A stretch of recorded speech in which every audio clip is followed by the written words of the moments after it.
kisah pengalaman dari ayahku. Semasa kuliah sekitar tahun 90-an, ayahku mengikuti organisasi pencinta alam. Nah, suatu waktu, ayahku ini diajak untuk mengikuti sebuah kegiatan, yaitu kebut gunung. Kebut gunung ini adalah kegiatan mendaki 7 gunung yang ada di Jawa Timur. Pendakiannya ini dilakukan secara berurutan, dari satu gunung ke gunung lainnya, dalam kurun waktu yang saat itu kurang dari 2 minggu. Jadi benar-benar naik turun gunung hampir tiap hari lah. Kegiatan ini secara berurutan ya, dimulai dari Gunung Welirang, Gunung Arjuna, Gunung Anjasmara, Gunung Bromo, Gunung Semeru, Gunung Ijen, dan yang terakhir adalah Gunung Raung.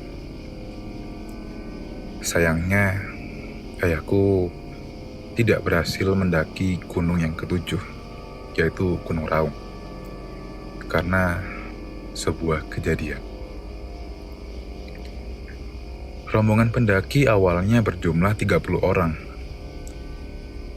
Secara singkat, pendakian ini dimulai dari Gunung Welirang. Pendakian dimulai dari daerah Tretes. Lalu turun Gunung Welirang di daerah Prigen. Langsung lanjut naik angkutan umum ke Lawang.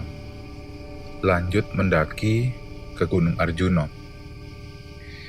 Dari Gunung Arjuna, ayahku beserta rombongan turun di daerah yang bernama Junggo, dekat sebuah jurang yang dikenal dengan nama Jurang Kuali di daerah Cangar, dekat Kota Batu.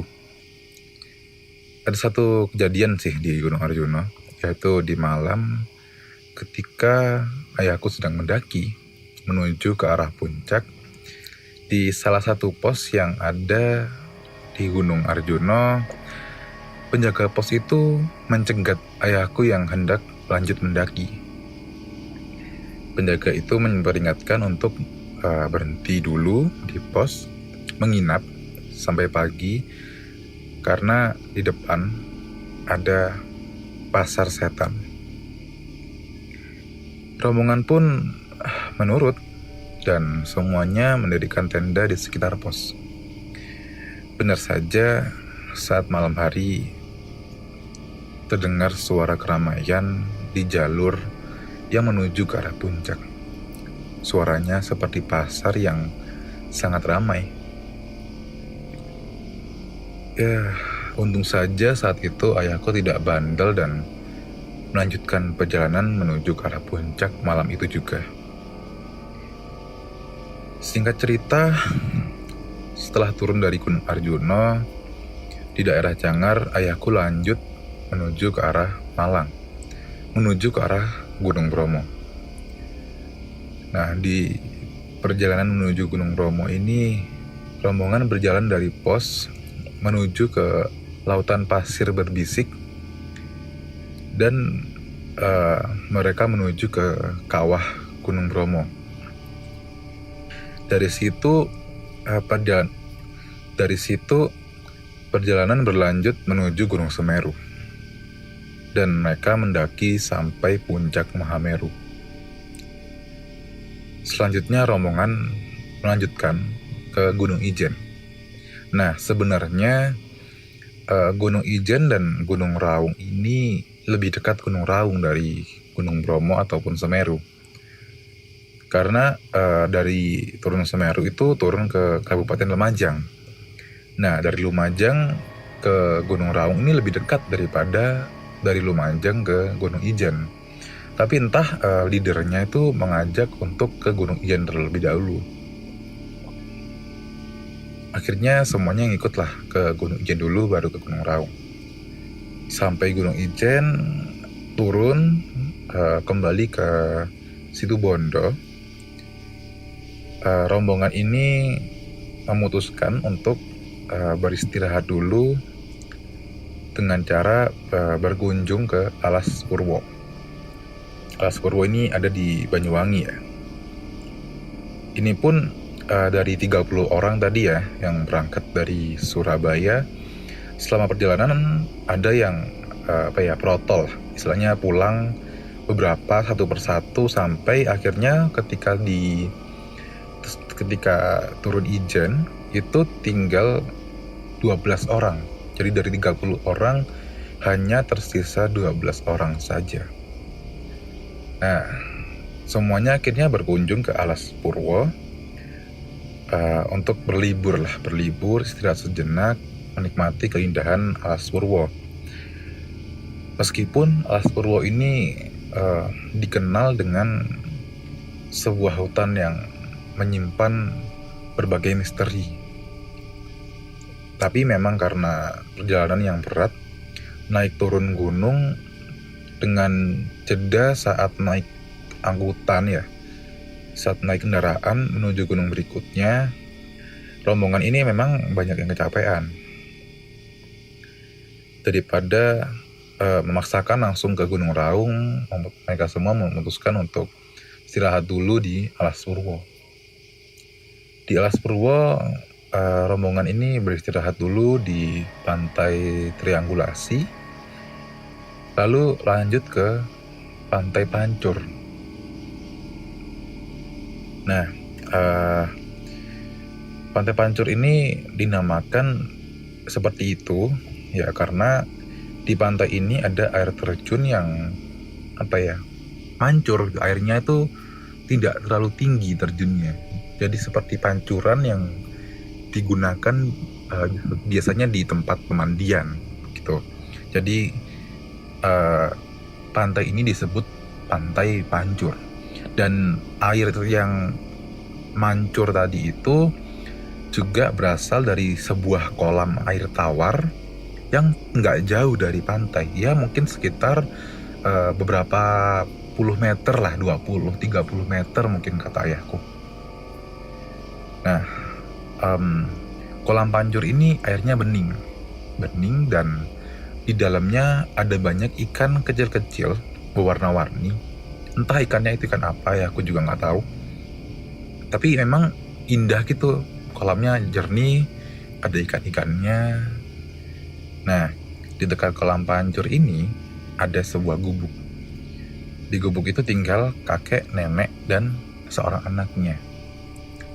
Ayahku sempat heran sih, kok bisa ada keluarga seperti itu tinggal di tengah-tengah Alas Purwo. Apalagi di daerah itu jauh banget dari peradaban gitu. Jauh banget dari pedesaan. Karena bener-bener alas, bener-bener hutan. Tapi ayahku nggak tanya lebih lanjut ke keluarga ini alasannya kenapa kok tinggal di situ. Meskipun begitu, keluarga ini ramah sama rombongan. Kakeknya ini suka menemani, ikutan ngobrol, dan akhirnya ayahku mendapatkan banyak cerita juga di situ, pengalaman hidup beliau di Alas Purwo. Nah, salah satu teman ayahku saat itu bertanya ke kakek itu, apakah boleh berenang di kolam ikan itu, kolam Pancur ini. Kakek ini bilang, boleh nak, tapi kakek ini bilang, boleh, tapi jangan ganggu ikan-ikannya ya. Anggota rombongan pun akhirnya itu mendengar itu anggota rombongan kan senang dan berniat untuk berenang bareng-bareng di kolam itu. Dan ayahku ini juga agak heran karena ikan-ikan yang kecil-kecil itu bukannya takut sama manusia, tapi justru mendekat. Jadi seperti ikan jinak gitu. Malah harusnya kan kalau ikan-ikan yang ikan-ikan tuh kalau ada manusia mereka menjauh, takut kan. Tapi ini enggak, mereka malah ikan-ikan ini malah mendekat, malah seperti jinak gitu loh. Nah, salah satu teman ayahku, sebut aja Doni ini terpukau dengan salah satu ikan yang ada di kolam itu. Menurut Doni, ikan ini nggak biasa warnanya, unik gitu. Jadi Doni ini akhirnya ingin untuk memelihara ikan itu, mau dibawa pulang. Akhirnya Doni ngambil plastik dari tasnya, plastik bening, dia isi air, lalu digunakan untuk membawa ikan itu pulang. Jadi ikannya itu ditaruh di dalam plastik itu, dibawa di dalam tasnya. Esoknya, rombongan ini melanjutkan perjalanan untuk mendaki Gunung Raung. Setelah keluar dari Alas Purwo, ternyata 4 orang dari 12 orang anggota rombongan, yang kebetulan semua 4 orang ini adalah wanita, itu memutuskan untuk pulang karena mungkin lelah lah ya. Jadi akhirnya tersisa 8 orang yang semuanya itu laki-laki, termasuk ayahku.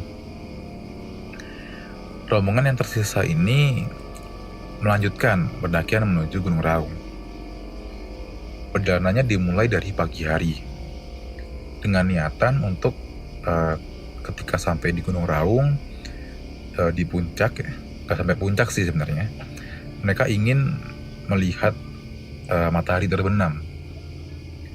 Saat itu adalah pertama kalinya ayahku mendaki Gunung Raung. Di Gunung Raung ini ternyata banyak sekali batu-batuan besar di sepanjang jalan mendaki. Sampai puncak gunungnya itu juga harus mendaki batu besar yang seperti dinding lah, seperti dinding batu. Jadi kayak harus dipanjat menggunakan tali gitu, kayak panjat tebing gitulah. Dan itu terjal banget. Ayahku dan teman-temannya memang tidak berniat untuk mendaki sejauh itu, mengingat kondisi fisik mereka juga sudah cukup kelelahan. Jadi memang tujuannya hanya untuk sampai di istilahnya puncak bayangan lah, kayak puncak bayangan. Perjalanannya ini dilanjutkan sampai sekitar jam 10:30 siang. Rombongan ini sampai di sebuah belokan, yang di belokan itu ada sebuah batu besar. Ketika naik, ya tidak ada apa-apa di sekitar itu, kosong, sepi. Mereka naik, melewati batu itu dan berbelok. Setelah berbelok, nggak jauh dari batu itu, mereka mendengar ada suara orang yang berteriak memanggil. Suaranya seperti suara kakek-kakek. "Leh, apa nang di leh?" ujar suara kakek-kakek itu, yang berasal dari belakang rombongan. Artinya, "Nak, mau kemana nak?" Rombongan yang kaget mendengar panggilan itu berhenti dan menoleh ke belakang. Terlihat seorang kakek-kakek yang membawa kayu bakar berdiri di samping batu, menatap rombongan yang sedang melakukan pendakian ini. Salah seorang dari rombongan ini menyaut, "Badai Muncak Raung, Pak," yang artinya mau ke puncak Raung, Pak. Kakek itu menjawab lagi, "Ojo le, mudono wae, sing bau reksa lagi duwe gawe," yang artinya, "Jangan nak, turun aja, yang berkuasa sedang punya acara." Namun karena merasa tanggung ya, tinggal satu gunung lagi, leadernya ini hanya berkata, "Inggih, mboten napa-napa, tanggung mbah, setunggal malih," yang artinya kurang lebih, iya, nggak apa-apa, nanggung mbah, tinggal satu gunung lagi. Rombongan pun tidak mengindahkan peringatan ini dan akhirnya tetap lanjut. Ayahku yang berada di barisan agak belakang sempat menoleh ke belakang, dan kakek itu sudah nggak ada di situ. Ayahku sempat merasa was-was, khawatir, karena ada peringatan seperti itu dan leadernya memutuskan untuk tetap lanjut.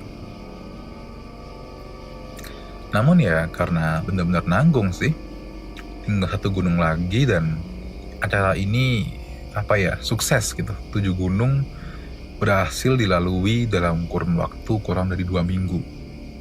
Jadi ayahku tetap ikut lanjut, berusaha tenang gitulah. Di tengah perjalanan, nggak jauh dari batu tadi, tiba-tiba Doni berteriak, "Aduh!" Semua orang menoleh dan semuanya melihat Doni sedang kesakitan. Doni ternyata menginjak sebuah duri dari pohon cemara yang mencuat dari akar pohonnya. Duri ini sepanjang 18 cm. Dan duri ini keluar dari tanah yang cukup gembur. Jadi awalnya memang tidak begitu terlihat. Saking panjangnya duri ini menancap di kaki Doni sampai menembus sepatunya, menembus kakinya dari bawah, dari telapak kaki sampai punggung kaki keluar tembus. Ayahku dan teman-temannya ini langsung ambil pisau, lalu menggali tanah gembur itu, memotong duri dari akarnya ini. Karena meskipun duri ini kecil, tapi keras, kaku, jadi kayak mirip paku jadinya. Tapi karena pohon masih bisa dipotong. Setelah berhasil memotong duri ini, ayahku dan teman-temannya mencari kayu-kayu panjang untuk diikat tali dibuat menjadi tandu untuk membawa Doni turun gunung. Nah, durinya ini memang nggak bisa dicabut ya, soalnya kalau dicabut takutnya nanti malah pendarahan dan bisa infeksi. Jadi memang dibiarkan menancap sampai nanti bisa ditangani. Jadi memang dibiarkan menancap sampai nanti bisa ditangani oleh rumah sakit atau puskesmas. Saat itu 4 orang termasuk ayahku memutuskan untuk turun membawa Doni. Namun 3 orang termasuk leadernya ini memutuskan untuk tetap lanjut. Meskipun 5 orang yang lain termasuk Doni dan ayahku sudah memaksa mereka untuk berhenti dan turun gunung aja. Mungkin saja ini adalah sebuah pertanda bahwa mereka memang tidak diperkenankan untuk mendaki Gunung Raung. Tapi karena 3 orang ini tetap memaksa, akhirnya beranjak untuk menggotong Doni yang sudah kesakitan ini turun gunung. Dalam perjalanan turun, Doni ini akhirnya jujur. Ia berkata, "Opo iki aku kualat yo, kara-kara aku joko iwak nang pancur." Yang artinya, apa ini aku kualat ya? Gara-gara aku ambil ikan di pancur. Ayahku hanya bisa geleng-geleng kepala. Tapi semua udah terjadi dan tidak ada lagi yang bisa disesali. Tony juga menceritakan ada kejadian aneh setelah ia membawa ikan itu dari pancur. Dalam perjalanan menuju Gunung Raung, di angkutan, Doni ini sempat mengecek tasnya, mengecek ikan yang ia bawa di dalam plastik. Plastik itu kosong, gak ada ikannya, tinggal plastik dan airnya saja. Ikannya menghilang. Bagaimana mungkin seekor ikan normal ya, itu bisa menghilang begitu saja dari plastik yang diikat rapat? Jadi jelas ini ikannya ini bukan ikan sembarangan. Sampainya di bawah, di pos pendakian, di pos pemberangkatan. 5 orang dari rombongan ini segera ditolong oleh penjaga hutan. Salah seorang penjaga hutan ini langsung turun gunung lagi ke arah perkampungan untuk mencari warga yang memiliki motor untuk dimintai tolong membawa Doni ke rumah sakit terdekat atau puskesmas. Dan tak lama setelah rombongan ayahku ini sampai di pos, ayahku melihat ke arah gunungnya, ke arah Gunung Raung, dan ternyata kabut atau halimun itu sedang turun menutupi Gunung Raung ini. Bahkan ayahku pun sampai hampir kehilangan pandangan saat itu karena jarak pandangnya yang sangat pendek. Seorang penjaga hutan sampai menarik ayahku agar masuk ke dalam pos karena bahaya di luar, nggak bisa melihat apapun gitu. Ayahku sempat khawatir dengan 3 orang yang masih melanjutkan perjalanan ke puncak Gunung Raung. Karena saat kabut setebal itu, siapapun bisa aja tersesat di gunung. Penjaga hutan tadi yang turun baru sampai kembali di pos pendakian di malam hari. Dia membawa 3 orang warga bersama motornya. 1 untuk membawa Doni dan yang 2 untuk membawa 2 orang teman Doni untuk menemani di puskesmas selama Doni dirawat. Ayahku dan 1 orang lagi tinggal di pos untuk menunggu temannya yang belum turun. Malam pun berganti dengan pagi. Sampai pagi pun ketiga teman ayahku ini belum juga muncul. Ayahku memang khawatir. Tapi karena mungkin saat turun kabut semuanya 3 orang ini berhenti dulu dan melanjutkan esok harinya mungkin, jadi dipikir mungkin baru hari kedua bisa turun gitu. Tapi ditunggu sampai 3 hari tetap tidak kunjung ketemu gitu. Yang 3 orang naik ini nggak kunjung turun gunung juga. Ayahku juga sudah menceritakan soal kakek yang memperingati mereka di atas. Penjaga hutan itu berkata bahwa kakek tua itu adalah juru kunci atau kuncen dari Gunung Raung. Tapi kuncen Gunung Raung ini sangat sulit ditemui.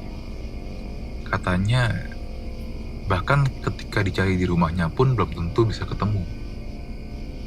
Kebetulan rumahnya ini juga ada di atas Gunung Raung ya, jadi jauh dari pemukiman terdekat. 3 hari setelah Doni dibawa ke puskesmas, 2 orang yang menemani Doni kembali ke pos. Mereka ditemani oleh tim SAR yang memang bertujuan untuk melakukan pencarian. Hingga hari kelima, 3 orang teman ayahku ini tidak kunjung ditemukan. Beberapa kali juga tim SAR mencoba menemui juru kunci tapi nggak pernah ketemu. Kabar hilangnya 3 orang teman ayahku ini menyebar di kalangan pencinta alam di Surabaya. Beberapa pencinta alam di Surabaya berbondong-bondong menyusul ke Gunung Raung untuk membantu pencarian.